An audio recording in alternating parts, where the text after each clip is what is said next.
and welcome to Thursday's English lesson, which is your final poetry session. So, for the warm-up today, you will need a pen or pencil and a piece of paper.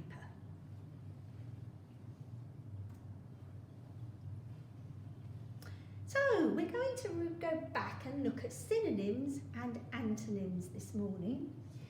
If you remember, a synonym is a word that has the same or nearly the same meaning as another word. An antonym has the opposite meaning. What I'd like you to do is to read these sentences out and replace the purple words with a synonym that means nearly the same as the words in those sentences. Stop the video and write your sentences out on your piece of paper.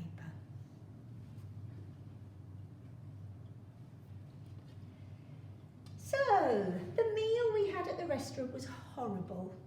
We could replace horrible with disgusting because we're looking for a word that means the same. Amir was happy that he passed his piano exam. I could say he was contented or pleased.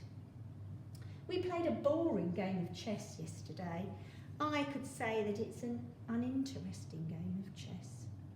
The view was fantastic when we visited the London Eye. Oh, there's lots of synonyms for fantastic, but maybe wonderful or amazing if we're talking about that view. Now we're going to do opposite activity.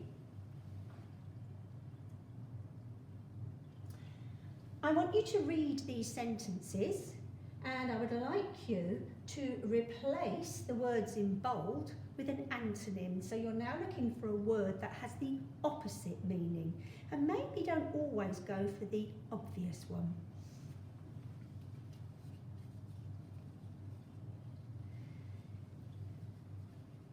How did you get on? I often go to bed after my twin sister. Probably your antonym there would be, I often go to bed before my twin sister. William always eats his lunch slowly. So we're looking for a word that's the opposite meaning. Now quickly would work there, or even fast. Carefully, Bob walked through the gloomy tunnel. So we want an antonym for gloomy, bright or light would work there. Rover was a very placid dog. Now placid means they're calm. So placid, the opposite could be excitable. You may have thought of some different ones there. Okay, now what I want you to do is read through these two lists of words and I'd like you to match up the synonyms. Stop the video and have a go. So, if we look, unusual would match with peculiar.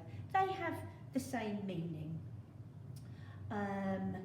We could have friendly would match with amiable.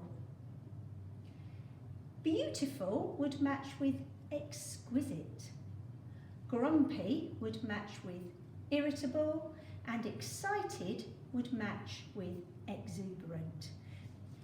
I think by doing these antonym and synonym word games, it's very much a really good way of increasing your vocabulary and seeing that you don't always have to rely on the same words. There's a lot of words out there to use.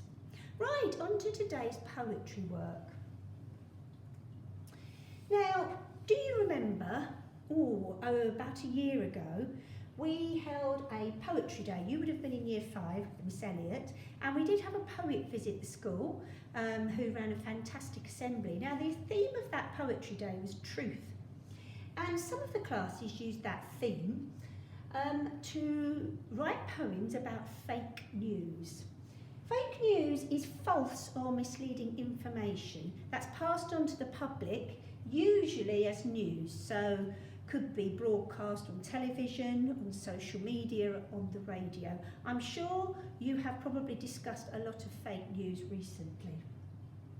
So today, you will be writing a poem that begins with the truth but maybe goes a little bit off the truth towards the end.